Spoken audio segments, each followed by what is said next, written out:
Canada के Alberta में जारी G7 समिट में इजराइल ईरान तनाव का असर साफ दिख रहा है।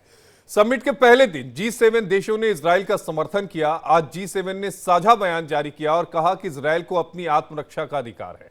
ईरान के पास कभी भी परमाणु हथियार नहीं होना चाहिए। इस वक्त की बड़ी खबर आपकी टीवी स्क्रीन पर। इससे पहले अमेरिकी राष्ट्रपति डोनाल्ड ट्रंप ने ऐलान किया कि वो समिट को बीच में छोड़कर अमेरिका लौट रहे हैं। अभी जो जानकारी मिल रही है उसके मुताबिक वो अमेरिका पहुंच चुके हैं। व्हाइट हाउस ने बताया कि मिडिल ईस्ट में तनाव के चलते ट्रंप ने यह फैसला लिया था। ट्रंप का बयान भी सामने आया। उन्होंने कहा कि ईरान को परमाणु समझौते पर हस्ताक्षर करने चाहिए। ईरान न्यूक्लियर हथियार नहीं रख सकता। सभी को तुरंत तेहरान खाली कर देना चाहिए। प्रधानमंत्री नरेंद्र मोदी भी G7 समिट में हिस्सा लेने के लिए कनाडा पहुंच चुके हैं। भारत G7 का सदस्य नहीं, लेकिन कनाडा के प्रधानमंत्री के निमंत्रण पर आउटरीच पार्टनर के तौर पर समिट में शिरकत कर रहा है। पीएम मोदी का 2015 के बाद कनाडा का यह पहला दौरा है। पीएम मोदी G7 समिट में कनाडा के प्रधानमंत्री मार्क कार्नी, यूक्रेन के राष्ट्रपति जेलेंस्की और मैक्सिको की राष्ट्रपति क्लॉडिया से मुलाकात करेंगे। कनाडा ने पहले भारत को G7 का न्योता नहीं दिया था, लेकिन बाद में कनाडा के पीएम ने पीएम मोदी को फोन किया और निमंत्रण दिया, क्योंकि भारत को इग्नोर करना आज दुनिया के लिए आसान नहीं है। पीएम मोदी लगातार छठी बार G7 समिट में हिस्सा ले रहे हैं। पीएम मोदी इस दौरान समिट में शिरकत करने वाले नेताओं से मुलाकात करेंगे, साथ ही कई द्विपक्षीय वार्ता में भी हिस्सा लेंगे। ईरान और इजराइल में जारी भीषण जंग के बीच G7 समिट हो रहा है। फिलहाल G7 में पीएम मोदी के बयान पर दुनिया की नजरें रहेंगी। ऑपरेशन सिंदूर के जरिए भारत ने आतंकवाद को करारा जवाब दिया है और दुनिया आतंकवाद के खिलाफ एकजुट होने का संदेश दिया है। आइए पहले आपको दिखाते हैं ईरान इजराइल युद्ध पर ट्रंप का क्या बयान है। But they should have done that before. I had 60 days and they had 60 days, and on the 61st day I said, we don't have a deal. They have to make a deal, and it's painful for both parties, but I'd say Iran is not winning this war, and they should talk, and they should talk immediately before. तो Iran और Israel पर G7 का जो साझा बयान है वो आपको सुनवा रहे थे। इजराइल को आत्मरक्षा का अधिकार है, ये G7 की तरफ से बिल्कुल साफ कर दिया गया है। तो G7 समिट में 14 देशों के जो राष्ट्राध्यक्ष हैं वो इसमें शामिल हो रहे हैं। ये समिट बेहद इंपॉर्टेंट है, क्योंकि Canada, France, Germany, Ukraine, Japan, दक्षिण कोरिया, दक्षिण Africa, Italy, Britain, Brazil, Mexico, America, ये सारे इसमें शामिल होंगे। इस वक्त की बड़ी खबर आपकी टीवी स्क्रीन पर। G7 समिट में 14 देशों के राष्ट्राध्यक्ष जो हैं वो शामिल हो रहे हैं।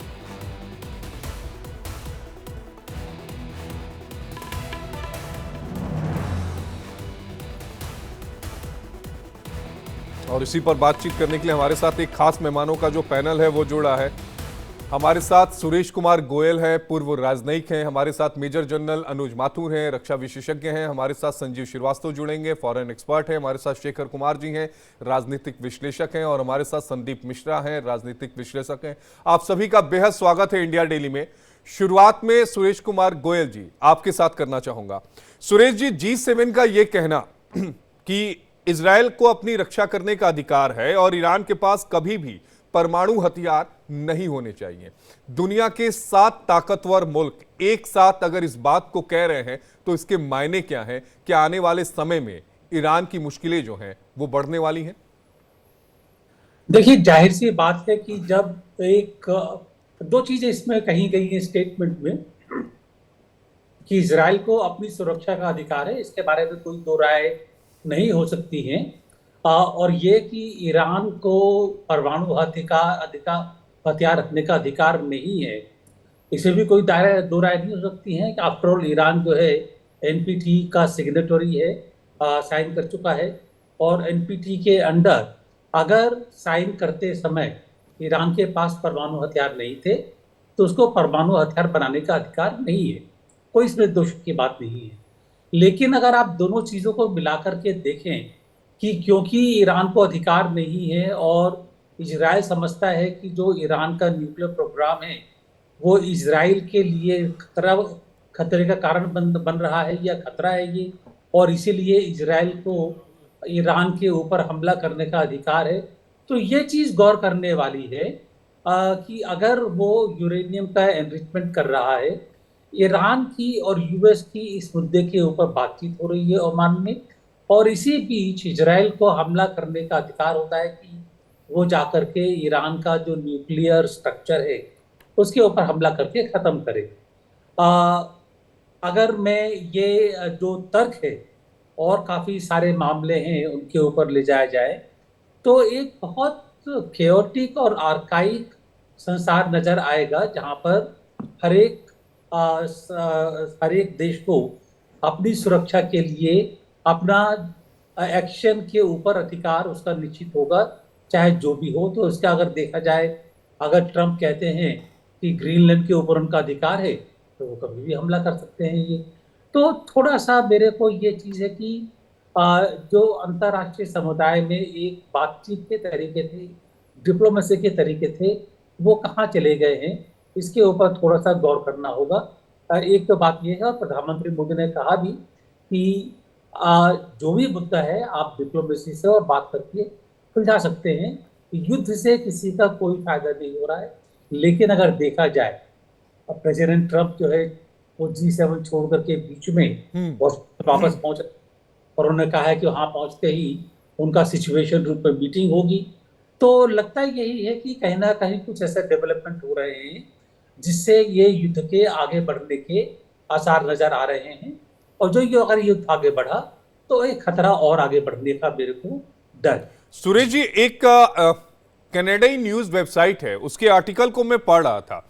इस आर्टिकल में यह कहा गया है कि G7 समिट में ईरान और इजराइल के बीच जो जंग चल रही है उसको रोकने को लेकर एक प्रस्ताव जो है वो तैयार किया जा रहा था, जिस पर सभी मुल्कों को अपने हस्ताक्षर करने थे। लेकिन डोनाल्ड ट्रंप ने उस पर हस्ताक्षर करने से इनकार कर दिया। डोनाल्ड ट्रंप ने कहा कि अब देर हो चुकी है, ईरान ये जंग हार रहा है, लिहाजा इस प्रस्ताव का कोई मतलब नहीं है। देखिए, मुझे पता नहीं कि जब प्रस्ताव की रूपरेखा क्या थी, प्रस्ताव का प्रारूप क्या था, और जब तक प्रस्ताव का प्रारूप अपने सामने नहीं हो तो इतना बहुत मुश्किल हो जाएगा कि प्रेसिडेंट ट्रंप ने उस पर साइन क्यों नहीं किए, क्या बात है। वो तो प्रस्ताव की बात है। तक ईरान इजराइल की बात है, प्रेसिडेंट ट्रंप पहले भी कह चुके हैं, प्रस्ताव से पहले भी कह चुके हैं कि ईरान को डील मान लेनी चाहिए थी, ईरान को डील के ऊपर हस्ताक्षर कर लेने चाहिए थे। तो क्लियरली बात यह है कि प्रेसिडेंट ट्रंप समझते हैं कि अगर ईरान का जो प्रोग्राम है, बेसिकली प्रोग्राम क्या है वो, कि वो जो यूरेनियम को बियॉन्ड 4% एनरिच कर रहा है, 64% तक जी कर रहा है, उसके ऊपर उनको दिक्कत है कि इसकी कहीं भी सिविलियन यूज नहीं है, तो आप क्यों एनरिच कर रहे हैं। ये है कि मेरा ये सिविलियन यूज के लिए मैं इसको यूज कर रहा हूँ, एनर्जी प्रोग्राम के लिए। तो उसके ऊपर बातचीत हो सकती है, लेकिन ईरान कितना करीब है न्यूक्लियर बम बनाने के ये पता नहीं है हमें। तो बात यह है कि ट्रंप समझते हैं कि ईरान का ये जो न्यूक्लियर प्रोग्राम है एनरिचमेंट का, उसको रोकना ही है, चाहे भी हो जाए। ये पहले भी वही था, अभी भी वही है। और इजराइल का जो हमला हुआ है, इससे मेरा ख्याल है जो ट्रंप समझते हैं कि जो उनका एक ऑब्जेक्टिव है उसको अचीव करने में मदद मिलती है। की बात जो स्पेकुलेशन होगी तो उसको देखना पड़ेगा, वो देखना पड़ेगा, वो बेहद अहम होगा। मेजर जनरल अनुज माथुर जी, डोनाल्ड ट्रंप का G7 समिट को बीच में छोड़ के जाने के मायने क्या हैं? आशीष, जय हिंद, धन्यवाद। मेरी आवाज आ रही है क्या? बिल्कुल आ रही है सर। कहीं बाहर हूँ। बिल्कुल मैं कहीं बाहर था तो मुझे लगा कहीं आवाज में इशू ना हो। जी देखिए, डोनाल्ड ट्रंप का न केवल उसको छोड़ के जाना, मैं आपको 4-5 एक्टिविटीज जो पिछले कुछ समय में हुई हैं वो उनको एक क्रमबद्ध तरीके से बताने की कोशिश करूंगा। पहला काम, उन्होंने समिट शुरू होने से पहले एक जॉइंट डिक्लेरेशन निकाल दिया है। उस जॉइंट डिक्लेरेशन में क्लियर कट कहा है कि इजराइल को अपनी सुरक्षा करने का अधिकार है। इसका मतलब यह है कि उन्होंने जस्टिफाई कर दिया है इजराइल का अटैक ईरान के ऊपर। Point number 1।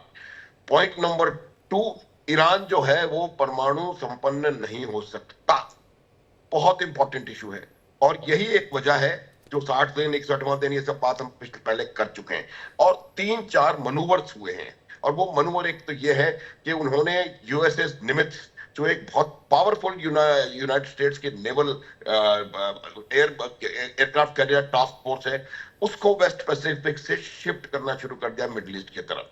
तीसरा, उन्होंने जापान में स्थित George Washington, another very high profile इनका इनका एक कैरियर बैटल ग्रुप है, उसको भी उन्होंने वार्न करके रखा हुआ है। B2 या B4 या जो भी इनका वार्निंग सिस्टम होता है उसमें हाई वार्न। अभी मैं एक दो चीज और, उसके अलावा इन्होंने जो जो टैंकर्स होते हैं, ऑयल रिफ्यूलिंग के टैंकर्स, उनको मिडिल ईस्ट की तरफ शिफ्ट कर दिया है। उन्होंने अपने तमाम नेवल एसेट्स में इतनी जबरदस्त नेवल प्रेजेंस है यूएस की मिडिल ईस्ट और मेडिटेरेनियन और गल्फ ऑफ पर्शिया में, कि उसका आज तक इसके पहले कभी नहीं हुई। उसके अलावा उन्होंने अपने तमाम जितने बेसिस हैं वेस्ट एशिया में, उनको कंसोलिडेट, उनको सॉलिडिफाई करना शुरू कर दिया है, उनको ताकतवर बनाया है। और उन्होंने वहां पर 43,000 लोग लगा रखे हैं। 15 इनके बेसिस हैं, 45 जगह और ये लोग मौजूद हैं, 60 जगह पर यूएस फोर्सेस आज की तारीख में मिडिल ईस्ट में हैं। बिल्कुल क्लियर कट एजेंडा है, क्योंकि वो समझते हैं कि मिडिल ईस्ट जो है, ईरान जो है, वो चाइना के लिए एक गेटवे सिद्ध हो सकता है मिडिल ईस्ट के लिए, तो वो किसी कीमत पर नहीं चाहेंगे। दूसरा, बिल्कुल साफ कि ईरान जो है वो न्यूक्लियर, परमाणु विहीन ईरान उनको चाहिए, परमाणु मुक्त ईरान। और तीसरी बात यह है कि वो चाहते हैं कि ईरान में जो रेजिम आए, वो रेजिम अगर प्रो अमेरिका नहीं भी है तो एंटी अमेरिका ना हो। अभी जो करंट रेजिम है ईरान के अंदर, वो कहीं ना कहीं पूरी तरह से एंटी अमेरिका स्टांस लेकर के बैठी हुई है। और ये देखेंगे आपकी, अब मेरा ये मानना है कि बीच में से इतनी इंपॉर्टेंट समिट को छोड़ के जाना, ये एक मैसेज है। और मैसेज है ये ईरान के लिए कि लुक, अगर आप अब भी नहीं संभले तो हम हमले करने में नहीं हिचकेंगे। ये बिल्कुल क्लियर कट मैसेज चला गया उनके पास। अपनी वो मीटिंग अटेंड कर रहे हैं। इनका सबसे बड़ा इनका एसेट ये है कि जितना नुकसान, देखिए क्या हो रहा है कि जो नुकसान आप देख रहे हैं इजराइल की तरफ, उस नुकसान होने की वजह है, आप जब इतनी मात्रा में, इतनी नंबर्स में आप अटैक करेंगे तो कुछ ना कुछ निकल के जाएगा, कोई इसमें शक नहीं होना चाहिए। लेकिन इसको आप एनालिसिस करिए, कॉस्ट बेनिफिट। जो नुकसान ईरान का हुआ है उससे 100th भी नुकसान इजराइल का नहीं हुआ है। आज परिस्थिति ये है कि ईरान की एंटायर स्पेस, एयर स्पेस जो है, वो पूरी तरह से इजराइल के कब्जे में है। और अगर एयर स्पेस में एयर डोमिनेंस अगर आपके पास है, तो आप बिल्कुल विद फ्रीडम कहीं भी जाकर के किसी भी प्रकार का हमला कर सकते हैं। तीसरी बात, उनकी जो मिसाइल की जो उनकी रेजर्वॉयर्स हैं वो लिमिटेड हैं। एक तो लिमिटेड नंबर्स हैं, दूसरा कई मिसाइल ऐसी हैं जो कि इजराइल पहुंच नहीं सकती। तो जो जखीरा हमें 3000 दिखाई दे रहा है, वो कहीं ना कहीं 3000 से कम, पहली बात। दूसरी बात, उन्होंने मिसाइल लॉन्चिंग साइट्स पर, लॉन्चर्स के ऊपर, मिसाइल सिटीज के ऊपर पिन पॉइंटेड हमले करने शुरू कर दिए। आज सुबह की खबर थी कि उन्होंने एक मिसाइल से भरा हुआ पूरा टैंकर उड़ा दिया है। तो उन लोग, इजराइल का बिल्कुल क्लियर कट अभी वो है कि जो ईरान की कहीं ना कहीं हमको शक्ति नजर आ रही है मिसाइल वॉरफेयर की, उसको किस प्रकार क्षीण किया जाए। फिर आखिरी बात, वो एक बहुत पावरफुल मैसेज पूरे ईरान को देना चाहते हैं। वो दो चीजों से पता पड़ता है। पहला, मीडिया पर हमला। मीडिया पर हमला कौन से मीडिया पर? गवर्नमेंट की जो उनकी ऑफिशियल फॉर्मल जो है उस पर हमला। उसकी वजह ये होती है कि जिस युद्ध की परिस्थिति में वहां पर बहुत लोग उसको देख रहे होंगे, और एक अगर उस पर हमला होगा तो वो लगभग आधे ईरान को एक सेकंड में पता पड़ जाएगा कि किस प्रकार के हालात वहां पर मौजूद हैं, पहली बात। और दूसरी बात है, वो वहां पर इसको पिन पॉइंटेड हमला करके ये बताना चाह रहे हैं कि आप जो प्रोपेगेंडा कर रहे हैं, जो इंफॉर्मेशन वॉरफेयर कर रहे हैं, उसको कहीं ना कहीं उसको वो रोकने की पूरी कोशिश कर रहे हैं। न्यूक्लियर एसेट्स, न्यूक्लियर इंफ्रास्ट्रक्चर, ये एक चीज और नोट करने की है आशीष, और वो ये है कि ईरान ने अभी एनर्जी इंफ्रास्ट्रक्चर के ऊपर हमला करना शुरू नहीं किया है, क्योंकि शायद कहीं ना कहीं उनके ऊपर दबाव है अमेरिका की तरफ से या कहीं से भी हो कि अगर एनर्जी इंफ्रास्ट्रक्चर को आप नुकसान पहुंचाएंगे तो उसका वर्ल्ड इकोनॉमी के ऊपर बहुत ज्यादा असर पड़ेगा। हाँ, और इसलिए तो उन्होंने एनर्जी इंफ्रास्ट्रक्चर को अभी तक छोड़ा हुआ है। ठीक है, हमारे साथ संजीव श्रीवास्तव भी जुड़ गए हैं। संजीव, मैं शेखर जी आपके पास आऊंगा, लेकिन संजीव श्रीवास्तव जी से ये सवाल लेना बेहद जरूरी है, क्योंकि समिट से पहले ट्रंप ने एक और बयान दिया। उन्होंने कहा कि G7 पहले G8 हुआ करता था, और बराक ओबामा और जस्टिस ट्रूडो पर उन्होंने निशाना साधा और यह कहा कि वो रूस को शामिल नहीं करना चाहते। ये एक बड़ी गलती है। G8 से G7 होना और दूसरी तरफ ब्रिक्स का मजबूत होना, इसके क्या मायने हैं? देखिए, G8 से अगर G7 हुआ तो उसके पीछे जो रशिया का जो क्रीमिया का एनेक्सेशन था वो जिम्मेदार था, और रशिया को उसके क्रीमिया के एनेक्सेशन की जो कॉस्ट को बताने के लिए बराक ओबामा एडमिनिस्ट्रेशन ने और उस समय के जो तत्कालीन जो G7 की जो लीडरशिप थी, G8 की जो लीडरशिप थी, उसने यह फैसला किया था और रशिया को बाहर कर दिया गया था। और जाहिर है कि जो ब्रिक्स की जहां तक आपने जो बात कही है, तो ब्रिक्स एक मल्टीपोलर विश्व व्यवस्था की संकल्पना के साथ अस्तित्व में आया था, और आज भी ये जो ब्रिक्स है वो एक मल्टीपोलरिटी के भावना के साथ कार्य कर रहा है, और एक वैकल्पिक विश्व व्यवस्था भी इस संसार में होनी चाहिए, सिर्फ एक ध्रुवीय विश्व नहीं होना चाहिए। इस भावना के साथ वो कार्य कर रहा है। तो दोनों जो G7 हो, चाहे वो ब्रिक्स हो, चाहे वो अदर इंस्टीट्यूशंस हो, वो अपनी अपनी जगह पे उनका अपना महत्व है। और जहां तक रशिया की बात है, तो राष्ट्रपति डोनाल्ड ट्रंप का जो रशिया के प्रति जो अप्रोच है वो थोड़ा कंस्ट्रक्टिव रहता है, और ये जाहिर है कि बाइडेन एडमिनिस्ट्रेशन से और डेमोक्रेटिक सरकारों के एडमिनिस्ट्रेशन से ये एक भिन्न अप्रोच है, एक कहीं ज्यादा सकारात्मक अप्रोच है। और ये डोनाल्ड ट्रंप का जो रशिया के साथ एंगेज करने का जो उनका अप्रोच रहता है वो उसको दर्शाता है। लेकिन इसमें कोई दो राय नहीं होना चाहिए कि यूनाइटेड स्टेट्स ऑफ अमेरिका और रशिया दोनों अभी भी आज की डेट में भी वो एक मेजर स्ट्रेटेजिक राइवल हैं। और रशिया के राष्ट्रपति व्लादिमीर पुतिन लगातार अमेरिका की और वेस्टर्न कंट्रीज की हेजीमोनी को चैलेंज करने की वो कोशिश करते हैं, जहां कहीं भी उन्हें मौका मिलता है। यूक्रेन में उन्होंने यूरोपियन थिएटर में चैलेंज करने की कोशिश की, मिडिल ईस्ट रीजन में, चाहे वो सीरिया हो, चाहे वो लीबिया हो, चाहे वो अफगानिस्तान हो, हर जगह रशिया अपना इंटरवेंशन करना चाहता है। वैगनर आर्मी के माध्यम से अफ्रीका के देशों में वो फ्रांस जैसे राष्ट्रों को चैलेंज करता है। इंडो पैसिफिक रीजन में भी व्लादिमीर पुतिन की अपनी महत्वाकांक्षाएं हैं। तो राष्ट्रपति व्लादिमीर पुतिन का जो लक्ष्य है वो एक पुराने सोवियत यूनियन के जो बड़े ग्लोरियस जो डेज थे और जो हिस्ट्री थी उसको हासिल करने का है, और वो अमेरिका को और वेस्टर्न कंट्रीज को इस तरीके से चैलेंज करके अपनी हेजेमोनी को रीइस्टैब्लिश करने की उनकी मत है। लेकिन ये जो पूरी वर्तमान के जो सिनारियोज हैं वो जाहिर है कि इस बात का स्पष्ट रूप से संकेत देते हैं कि आने वाले समय में ये जो पोलराइजेशन है वो और अधिक गहरा होगा, तेज होगा। राष्ट्रपति डोनाल्ड ट्रंप भले से ही रशिया के साथ एंगेज करने की बात जरूर करें, लेकिन जो basic facts on the ground यही हैं कि वो दोनों एक स्ट्रेटेजिक राइवल्स हैं। डोनाल्ड ट्रंप का जो एक अनकन्वेंशनल अप्रोच है वो 4 वर्षों के लिए है, लेकिन जो रशिया के राष्ट्रपति व्लादिमीर पुतिन की जो महत्वाकांक्षाएं हैं वो डोनाल्ड ट्रंप की वजह से बदल नहीं जाएंगी। उनकी जो महत्वाकांक्षाएं यथावत रहेंगी, और जब तक वो सत्ता में रहे या उसके बाद, हालांकि अभी कोई संभावना नहीं दिखती, लेकिन वहां पर कोई संजीव जी, G7 के जो मुल्क हैं उनमें आपस में बनती हुई दिख नहीं रही है, क्योंकि अमेरिकी राष्ट्रपति डोनाल्ड ट्रंप का एक ट्वीट आया जिसमें उन्होंने कहा कि फ्रांस के जो राष्ट्रपति हैं मैक्रो, उन्होंने एक बार फिर गलत बयान दिया कि वो इजराइल और ईरान के बीच सीज फायर कराने के लिए वॉशिंगटन लौट रहे हैं। उन्होंने कहा कि मैक्रो को यह बिल्कुल नहीं पता कि मैं आखिर वापस अमेरिका जो है वो क्यों लौट रहा हूं, यह निश्चित रूप से किसी सीज फायर से संबंधित नहीं है। तो डोनाल्ड ट्रंप का एकला चलो ले जो नीति है वो भी इसमें कहीं नजर आ रही है, क्योंकि 6 मुल्क एक तरफ जाते हुए दिख रहे हैं, ट्रंप एक तरफ जाते हुए दिख रहे हैं। देखिए, ये बिल्कुल स्पष्ट है कि ये जो पूरी कार्रवाई इजराइल ने की है वो अमेरिका के बैकिंग से ही की है। अमेरिका इसमें शामिल है, भले से अमेरिका इसमें कहे या ना कहे, और अमेरिका जरूर पब्लिक में ये कहने की कोशिश कर रहा है कि वो एक डील होनी चाहिए, दोनों को युद्ध शांत कराना चाहिए, लेकिन फैक्ट ऑन द ग्राउंड ये है कि अमेरिका इसमें एक पार्टी है। अमेरिका के सहमति के बगैर इजराइल इतना बड़ा कदम उठा ही नहीं सकता है।